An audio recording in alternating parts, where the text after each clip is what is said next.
الحمد لله نحمده ونستعينه ونستغفره ونؤمن به ونتوكل عليه ونعوذ بالله من شرور أنفسنا ومن سيئات أعمالنا من يهده الله فلا مضل له ومن يضلل فلا هادي له ونشهد أن لا إله إلا الله وحده لا شريك له ونشهد أن محمدًا عبده ورسوله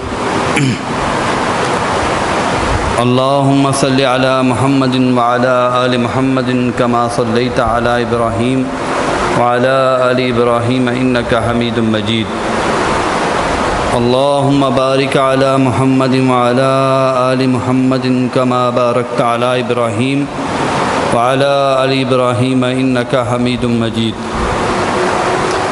أما بعد فإن خير الحديث كتاب الله وخير الهدي هدي محمد صلى الله عليه وسلم وشر الأمور محدثاتها وكل محدثة بدعة وكل بدعة ضلالة وكل ضلالة في النار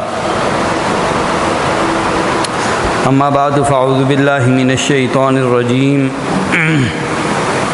وقال الله تعالى في القرآن المجيد والفرقان الحميد فلا تطع الكافرين وجاهدهم به جهادا كبيرا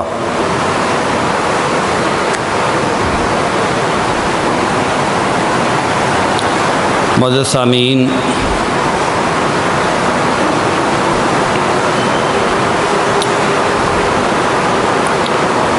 جیسا کہ آپ احباب جانتے ہیں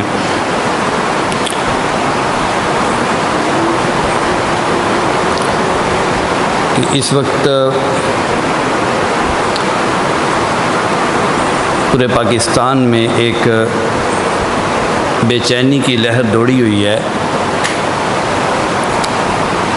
سویڈن میں جو قرآن مجید کی بے حرمتی کی گئی ہے، اس حوالے سے مختلف علماء خطباء اس حوالے سے مختلف پہلوؤں کے بارے میں روشنی ڈال رہے ہیں۔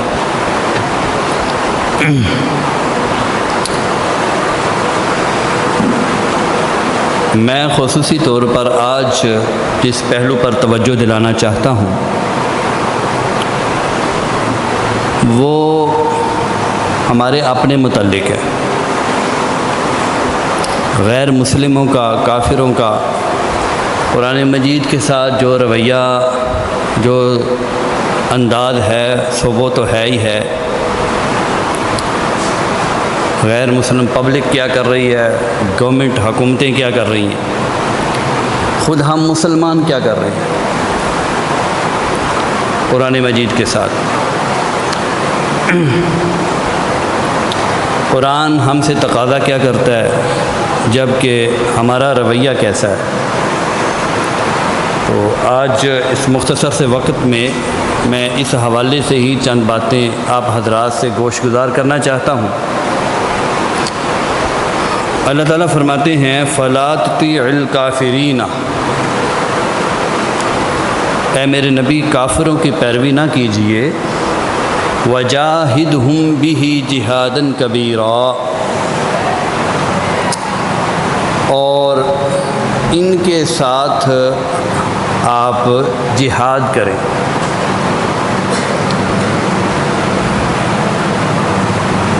اس آیت کے اندر دو لفظ بہت قابل توجہ ہیں۔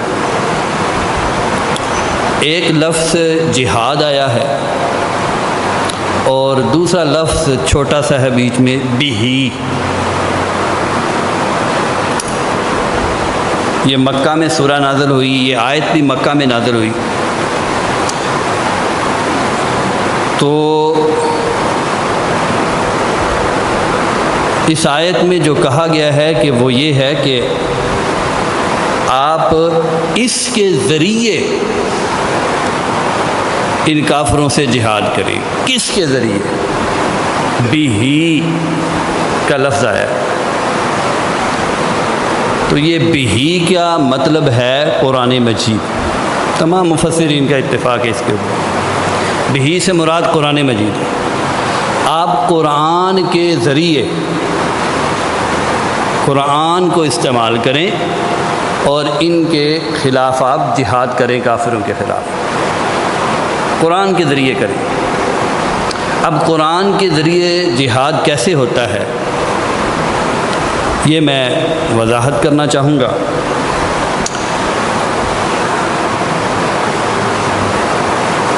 سب سے پہلے تو میں یہ گوش گزار کر دوں کہ لفظ جہاد جو ہے نا، جہاد، اس کے ساتھ ہم نے بڑا ظلم کیا ہے، بہت ظلم کیا۔ میں کافروں کو مخاطب تو ہوں لیکن کم، زیادہ مسلمانوں کو مخاطب ہوں۔ خود مسلمانوں نے بڑا ظلم کیا۔ جہاد کا لفظ جہاں بھی آتا ہے ہم فوراً اس کا میننگ لیتے ہیں جنگ۔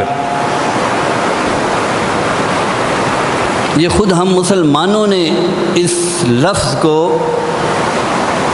جنگ کے معنی میں استعمال کر کر کے اتنا استعمال کیا ہے کہ ہم نے جنگ اور جہاد کو ایک بنا دیا،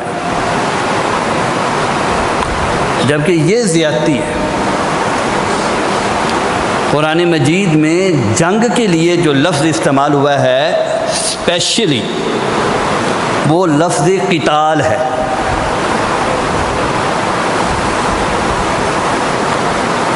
قاتل یقتل کا مطلب ہوتا ہے قتل کرنا، اور جب اس کی شیپ چینج ہوتی ہے تو قاتل یقاتل قتال، اس کا مطلب ہے دو گروہوں کی، دو لوگوں کی آپس میں لڑائی ہو۔ تو جنگ کے لیے لفظ قتال ہے، جہاد نہیں۔ جہاد ایک وسیع مفہوم رکھتا ہے اسلام کے اندر۔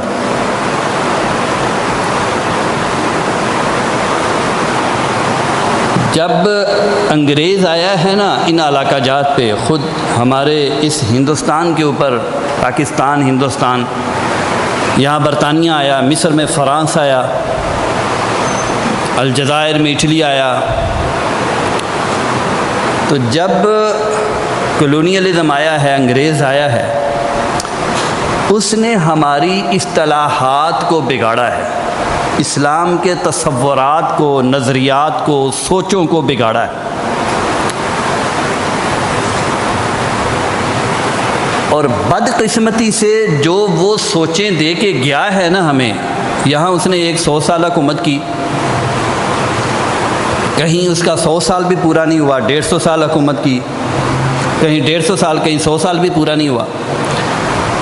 تو اس نے جو اثرات چھوڑے ہیں ان میں سے ایک خطرناک ترین اثر یہ ہے کہ اس نے ہمارا اسلام کا حلیہ بگاڑنے کی کوشش کیا، اور پھر بدقسمتی یہ ہے کہ مسلمانوں کے اندر وہ اثرات پائے جاتے ہیں۔ یہ میں آج آپ کو واضح کروں گا۔ ہمارا رویہ کیا ہے قرآن کے ساتھ، اس پہ بھی ذرا سوچیے گا۔ اس میں نہ صرف لبرل لوگ ہیں، خود روایتی لوگ بھی جو مدارس میں قال اللہ و قال رسول پڑھاتے ہیں نا، ان کا بھی ذرا آج تجزیہ کیجیے گا۔ تو لفظ جہاد کے اوپر میں بات کر رہا تھا۔ جہاد کا لفظ جو ہے یہ وسیع مفہوم میں ہے کہ جب بھی آپ کوئی اسٹرگل کرتے ہیں، جدوجہد کرتے ہیں،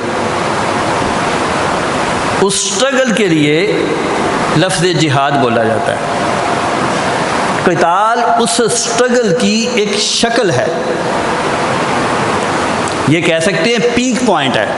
بندہ جو جدوجہد کر رہا ہے جس مشن کے لیے، جس ویژن کے لیے، اس کے لیے اپنی جان تک دے دے، یہ قتال ہے۔ تو جہاد کے ساتھ جو زیادتی ہوئی ہے نا، وہ اس کو جنگ کے ساتھ خاص کر دیا گیا۔ جب لفظ جہاد بولو فوراً ذہن میں جنگ آ جائے، قتال آ جائے۔ اللہ نے ہمیں کہا ہے کہ ہر وقت جہاد کرو، اس کا مطلب یہ نہیں کہ ہر وقت لڑائی کیے رکھو، یہ مطلب نہیں ہے اس کا۔ جہاد کا مطلب ہے کوشش کرتے رہو، اسٹرگل کرو، جد و جہد کرو، اس کی ایک شکل ہے کہ انتہائی شکل میں جا کے لڑنا پڑتا ہے تو لڑ بھی لو۔ وَجَاهِدْهُمْ بِهِ جِهَادًا كَبِيرًا، جہاد کرو بِهِ، اس کے ذریعے، قرآن کے ذریعے۔ جیسے ایک جگہ فرمایا اللہ تعالیٰ نے رسول اللہ صلی اللہ علیہ وسلم کو وَمِنَ اللَّيْلِ فَتَحَجَّدْ بِهِ، رات کے کچھ وقت ذرا تہجد پڑھ اس کے ذریعے۔ کس کے ذریعے؟ قرآن کے ذریعے۔ تو قرآن کے ذریعے جہاد کیا ہے؟ یہی میں وضاحت کرنا چاہوں گا آپ کے سامنے۔ یہی وہ فریضہ ہے جس سے ہماری نظریں اوجھل ہو گئی ہیں۔ ہمیں جو جہاد جس کے لیے کہا تھا کہ تن من دن اپنا مال اولاد سب کچھ تج دو، وہ یہ والا جہاد تھا۔ جو کہا تھا کہ جہاد قیامت تک جاری رہے گا، قتال اس کی ایک شکل ہے، اصل میں جہاد ہے اسٹرگل کے لیے، جد و جہد کے لیے، اس کی ایک شکل ہے قتال۔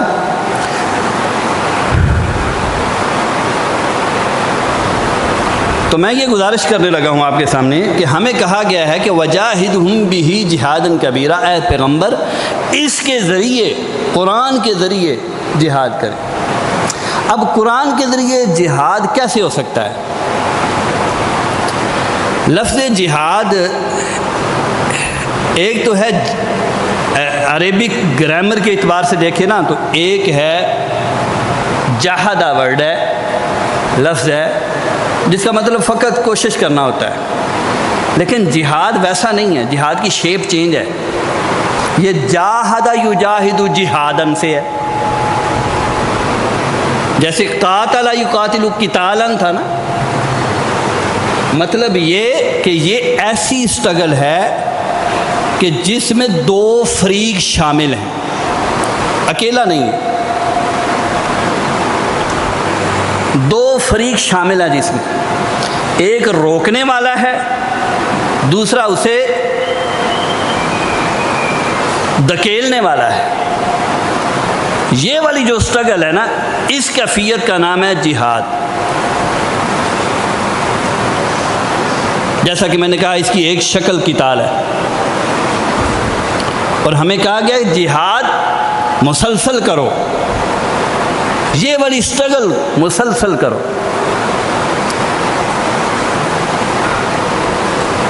تو قرآن مجید پہ جب غور کیا جائے تو جہاد کی کئی شکلیں ہمارے سامنے آتی ہیں۔ ذرا ہم مسلمان سوچئے کہ قرآن نے ہمیں جو کہا ہے کیا ہم اس پر عمل کر رہے ہیں؟ مختصر سے وقت میں بات کو اس کی انتہا تک لے جانے کی کوشش کروں گا۔ پہلا یہ ہے جہاد بالنفس، نفس کے ساتھ جہاد کرنا۔ انسان کا نفس جو ہے اس کے خلاف وہ اس کو برائی کی طرف کھینچے۔ نفس کے اندر خود شر موجود ہے، لالچ ہے، حرص ہے۔ آپ دکانداری کرتے ہیں، آپ کاروبار کرتے ہیں، بزنس کرتے ہیں، آپ کا نفس آپ کو جھوٹ بلواتا ہے مال فروخت کرنے کے لیے۔ آپ لالچ کرتے ہیں، ماپ تول میں کمی کر رہے ہیں۔ یہ والا جہاد کس نے کرنا ہے؟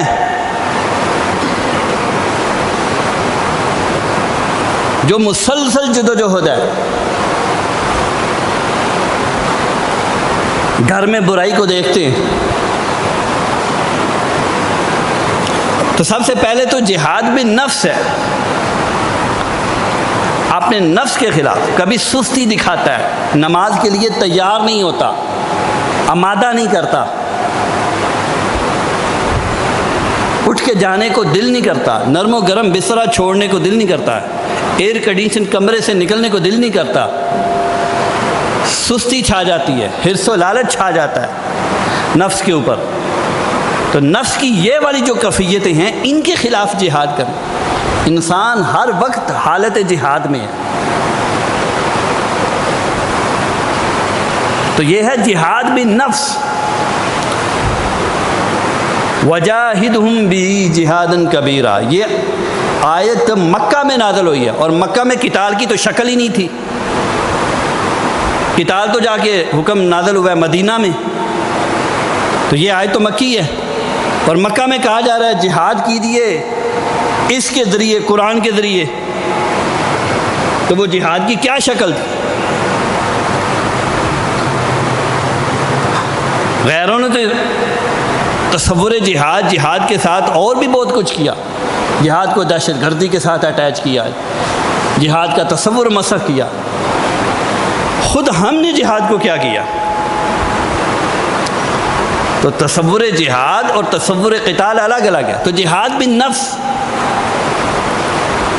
اپنے نفس کے خلاف جہاد کرنا.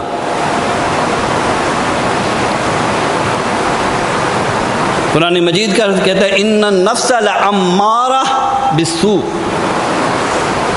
نفس برائی کا حکم دیتا ہے. امارہ مبالغے کا صیغہ ہے، یعنی برائی کی طرف مجبور کر دیتا ہے، کرو. اتنی رغبتیں ہیں، اتنی خواہشیں ہیں، اتنی آرزویں ہیں اس کے اندر، اسے کنٹرول کرنا. اسی وجہ سے آقا دو جہان نے فرمایا الدنیا سجن المومن و جنت الکافر. دنیا مومن کے لیے قید خانہ ہے اور کافر کے لیے انجوائمنٹ ہے، باغ ہے. کیوں؟ کہ مومن کو جگہ جگہ اپنے نفس کو کنٹرول کرنا پڑتا ہے. یار کہیں لاس نہ ہو جائے، چلو جھوٹ بول لیتے ہیں. یار میرے انٹرسٹ کو کہیں ٹھیس نہ پہنچ جائے، اس کے لیے چلو یہ چال چل لیتے ہیں. یہ نفس کی ترغیبات ہیں. تو مومن ہر دم اپنے نفس کا محاسبہ کرتا رہتا ہے. بعض اوقات انسان کنٹرول کر لیتا ہے. تو یہ تو ہو گیا نفس مطمئنہ.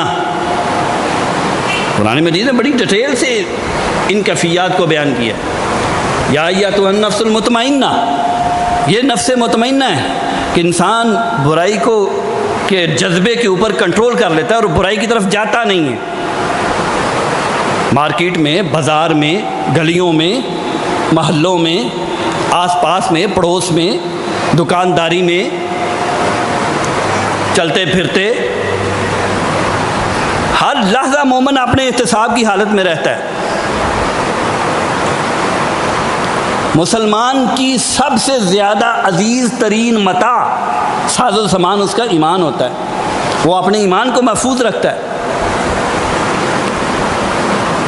تو یہ ہے جہاد بالنفس. نفس کی یہ ترغیبات. پھر دوسرا جو ایک مرحلہ آتا ہے وہ ہے شیطان کے خلاف جہاد کرنا. شیطان کی ایک سوڑ ہے آقا دو جہان، وہ بندہ مومن کے دل پہ رکھ دیتا ہے. نفس کے اندر کی کمزوریوں کو ابھارتا رہتا ہے. یہ کر، وہ کر، وہ کر، وہ کر.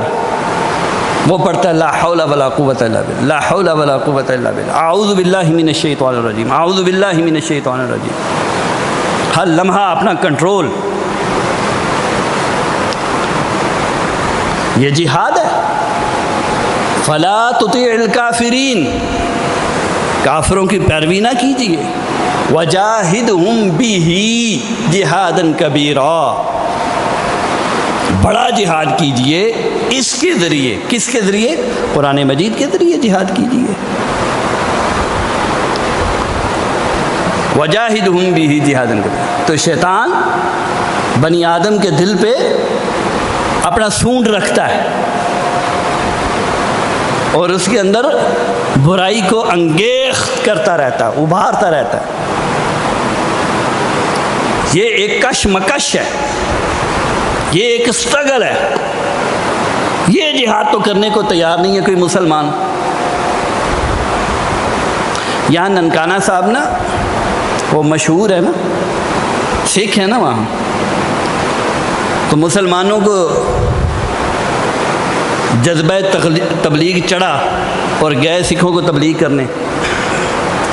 تو سکھوں نے سیدھی سی بات کی، انہوں نے کہا یار تم مسلمان ہو نا، ایمان والے ہو، ذرا اپنے بھی ترازو لے کر آؤ اور ہمارے بھی ترازو دیکھو، اپنے مال کا معیار بھی دیکھو اور ہمارے مال کا معیار بھی دیکھو، ہم تو سکھ ہیں۔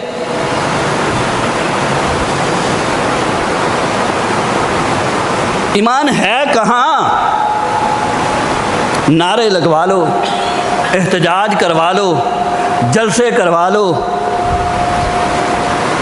کچھ نہ کچھ حد تک خرچ کروا لو، نہ نفس کی قربانی مانگو،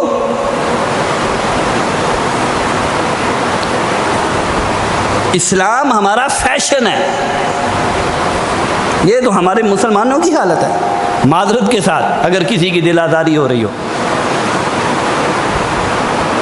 اگر کوئی میری باتوں کو غلط سمجھ رہا ہے تو بے شک دل میں کہتا رہے یہ غلط کہہ رہا ہے، مجھے تو یہی چیز نظر آ رہی ہے۔ یہ مسلمان ہیں جنہیں دیکھ کے شرمائیں یہود، حالت تو ہماری یہ بنی پڑی ہے۔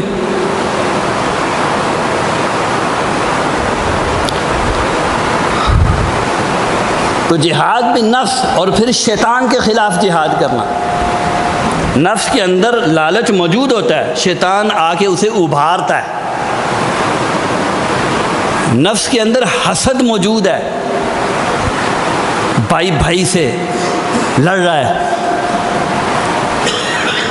یا تو لالچ کام کر رہا ہے یا حسد کام کر رہا ہے۔ گھروں میں نہ چاکیاں نہ اتفاقیاں، حسد و بغض سے بھری ہوئی کلام، محبت بھری کلام مفقود ہو گئی ہے، ختم ہو گئی ہے۔ جس کے پاس بیٹھو نا پہلے 5 منٹ اچھی گفتگو کرے گا، بڑی اچھی گفتگو کرے گا، رکھ رکھاؤ والی گفتگو کرے گا۔ 5 منٹ کے بعد بس نیگیٹیوٹی، منفی سوچ، منفی باتیں،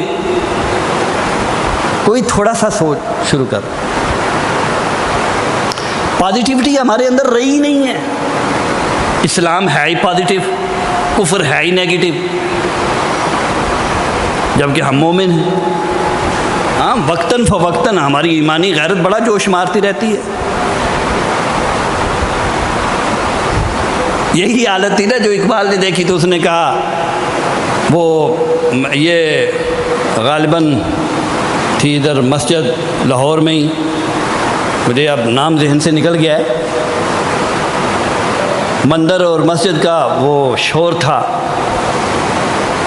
تو مقدمہ ابھی عدالت میں تھا، تو مسلمانوں نے راتوں رات مسجد بنا دی۔ جوش تھا نا، اللہ کا گھر ہے، بنانا چاہیے۔ سب سر پھینک کے لگ گئے، رات رات میں مسجد کھڑی کر دی۔ اب نماز پڑھنے کون آئے گا؟ تو اقبال نے کہا تھا نا، مسجد تو بنا دی شب بھر میں ایمان کی حرارت والوں نے، من اپنا پرانا پاپی برسوں سے نمازی بن نہ سکا۔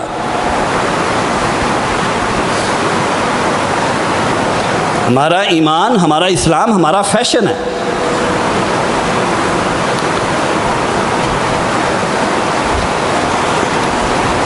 تو پہلا جہاد بالنفس، دوسرا جہاد شیطان کے ساتھ جہاد، اور تیسرا جو اسلام میں بار بار کہا گیا ہے، جسے امر بالمعروف نہی عن المنکر، کئی آیات ہیں قرآن مجید کے اندر، یامرون بالمعروف وینہون عن المنکر۔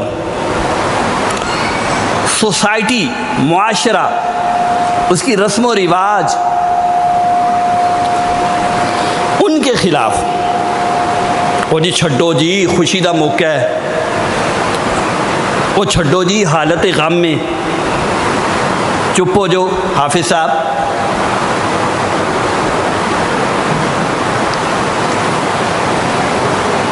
سوشل پریشر،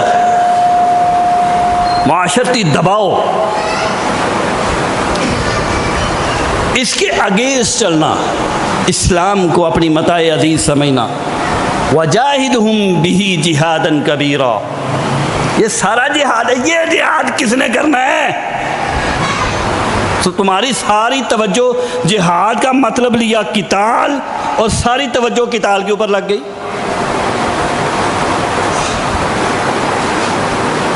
قرآن آیا تھا انسان کو انسان بنائے، اس کی تربیت کرے. وہ ہماری زندگیوں سے ویسے نکل گیا. ابھی میں شرمندہ نہیں کرنا چاہتا، مجمع میں سے میں ابھی پوچھوں نا تو بہت تھوڑے ہوں جو ڈیلی قرآن مجید پڑھتے ہیں. یار پڑھ نہیں سکتے قرآن مجید، کم از کم موبائل سے 15 منٹ سن ہی لیا کرو. 4-5 آیات ڈیلی کی ترجمے کے ساتھ سن لیا کرو. 10 سال ایک بندہ قرآن مجید کا موبائل سے ترجمہ سنتا رہے، 10 سال ڈیلی کی 4-5 آیات. آپ سوچیے اس کی تربیت پہ کیا اثر پڑے گا، کس انداز سے اس کی شخصیت، پرسنالٹی ڈیولپ ہو جائے گی. یہاں تو یہ حشر ہے، رمضان میں مشکل سے موقع ملتا ہے قرآن مجید کھولنے کا. اگر پڑھا بھی تو وہ بھی صرف آیات تلاوت کر دی، کیونکہ ہمیں کہا گیا ہے الف لام میم. الف پڑھو 10 نیکیاں، لام پڑھو 10 نیکیاں، میم پڑھو 10 نیکیاں. اور یہ تو ہے ہی ہے، ان کا میننگ، اس کا مفہوم کس نے سمجھنا ہے؟ پھر ان کے اوپر عمل کس نے کرنا ہے؟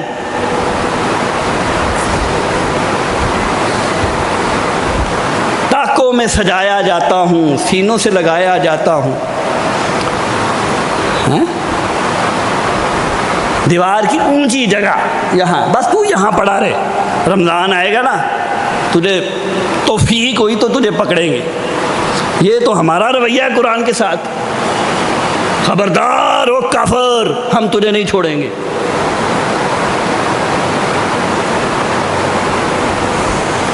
یہ مسلمان ہیں جنہیں دیکھ کے شرمائے یہود.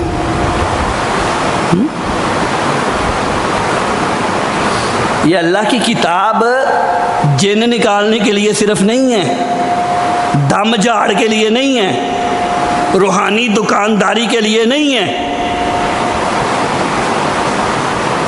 کرو، الفاظ میں تاثیر ہے، اللہ کا کلام ہے، ٹھیک ہے، لیکن یہ صرف اس لیے ہے.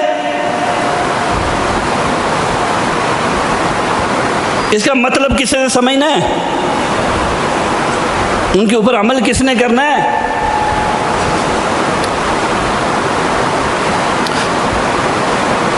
کتنی ہی رسمیں ہیں ہمارے معاشرے کے اندر، برادریوں کی اسیری، ذات پات کی اسیری، کئی ناجائز مذہبی رسمیں ان کی اسیری. اسلام کو ہم نے رکھا کہاں ہوا ہے کہاں ہمارے پاس؟ قرآن ہے کہاں ہمارے پاس؟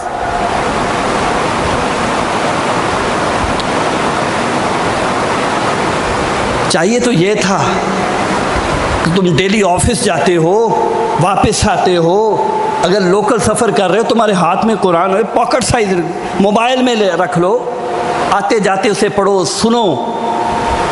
نہ صرف اس کی تلاوت، اس کا ترجمہ ڈاؤن لوڈ کرو، آتے جاتے وہ سنتے رہو، سفر میں سنو، حضر میں پڑھو، سنو. مسلمان کی زندگی قرآن کے بغیر ہو کیسے سکتی ہے؟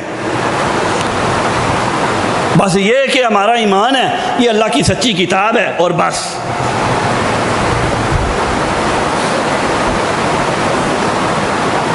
سمجھ میں نہیں آتا، پتہ نہیں توہین وہ کر رہے ہیں یا ہم کر رہے ہیں.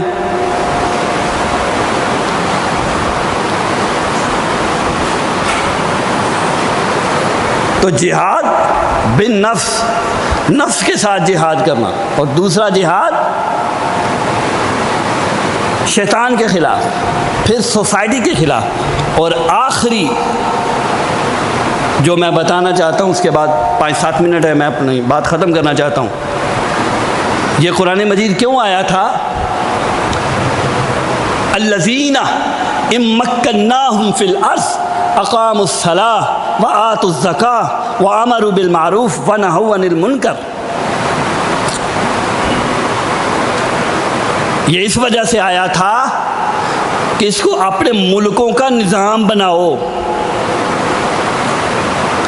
اپنا دستور اور قانون بناؤ، اپنے سیاسی، معاشی، معاشرتی مسائل اس قرآن مجید سے حل کرو اور کرواؤ۔ ہم کیا کر رہے ہیں؟ اور ادھر سے ہمارا لبرل تعلیم یافتہ، بایو پڑھی، کیمسٹری پڑھی،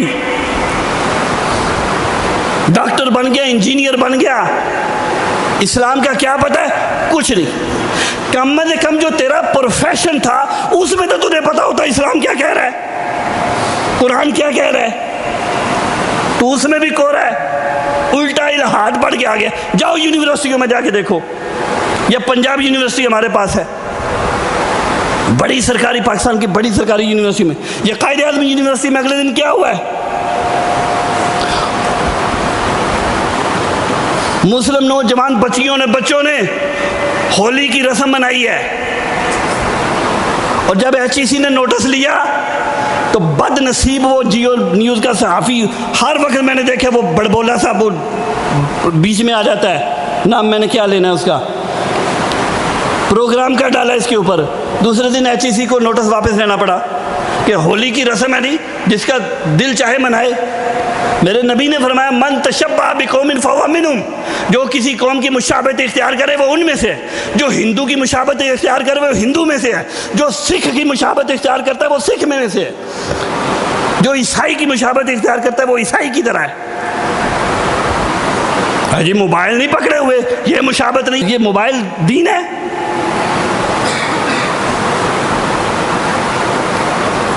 رسم و رواج دین ہے؟ من تشبہ بقوم فہو منہم، یہ ہم مسلمانوں کا طرز عمل ہے۔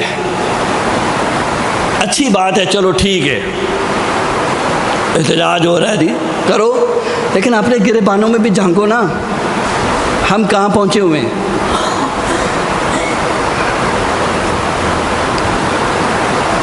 یہی وہ سارا سینیریو ہے، یہی وہ سارا پس منظر ہے۔ دینی طلباء کو اسی سوچ سے آگاہ کرنے کے لیے اسلام کا سیاسی، معاشی، معاشرتی نظام، تزکیہ نفس کے اسلامی تصورات، ان چیزوں سے آگاہ کرنے کے لیے یہاں جو حافظ عبدالوحید صاحب کی سرپرستی یہاں کورس شروع کرایا گیا ہے اس رمضان کے بعد، آپ لوگ ان کے معاون بنیے۔ اللہ تبارک و تعالی ہمیں اسلام سمجھنے کی، قرآن سمجھنے کی، اس کے حقوق ادا کرنے کی توفیق عطا فرمائے اور اس پر عمل کی توفیق عطا فرمائے۔ السلام علیکم۔